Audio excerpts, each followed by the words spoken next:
Hey guys, it's Ahmed here, back again with an episode for On The Spot, and today we're not talking about Man City losing to United this weekend, although it was great for me. I'm sure a lot of City fans want to add another tattoo to Edison, perhaps something called like Twit or something else, I don't really know.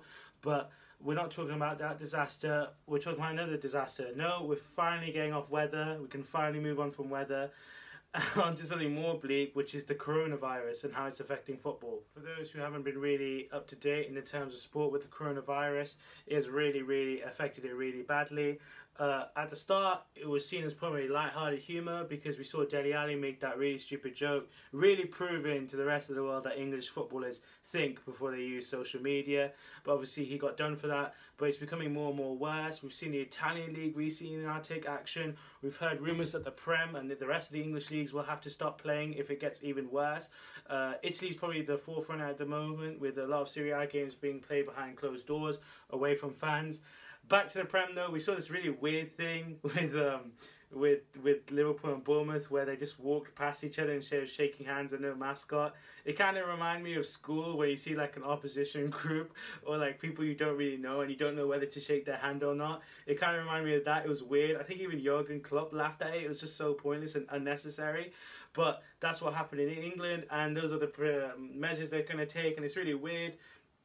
And it's a strange one because this looks like it can really affect football. We never have seen this before with like stuff like swine flu or anything like that. Coronavirus could be that thing that halts sport, not just football altogether. You know, we've seen the Chinese Super League get really affected with all their games being closed behind closed doors, especially their version of the Champions League in Asia being postponed until they know if they can play games again, if the widespread hasn't affected it that badly. But at the moment it has. You know, Italy, again, I keep mentioning this, you know, this has put a real stunt on their season with them just playing in empty stadiums, almost like dust bowls, you know, hoping that the infection doesn't spread and we don't end up with like, I don't know, like an Italian Walking Dead. I don't really know what the coronavirus is all about. I haven't really studied that much, but all I know is it's really affecting football in a way that I haven't seen anything like this before. It's really weird for me to talk about this because we just don't know what's going to happen. An interesting case study to look at is the female Chinese team when they're going through the Olympic qualifiers.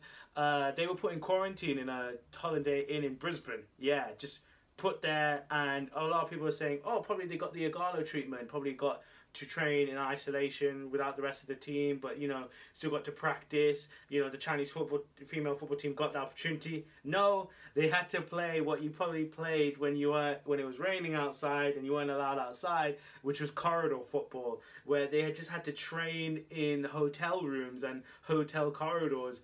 You know, and it was weird to me that they had to do that. It was weird that no contingency planning was done by Australia at the time, but it worked out right for China. They did really well. I think they won 2 and drew 1 against Australia, so that put them really good in Olympic qualification. But the whole aspect of it is just so weird that the coronavirus is almost putting a stop to football.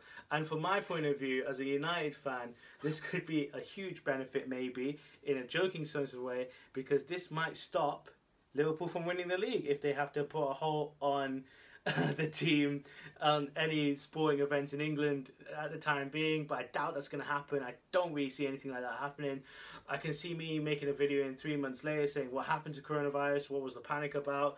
But it's interesting as well, and as well from our point of view, if it will affect non-league football, will non-league happen? You know, will non-league have to put a halt to this in this country? Will they have to wait, hold on guys, we have to check, will everyone just have to bring, instead of like beer and food, we'll have to bring like, I don't know, sanitation spray and like, you know, wipes, and you know, make sure they wash their hands before the game, at half-time and after the game, so they don't cause infection. I don't know.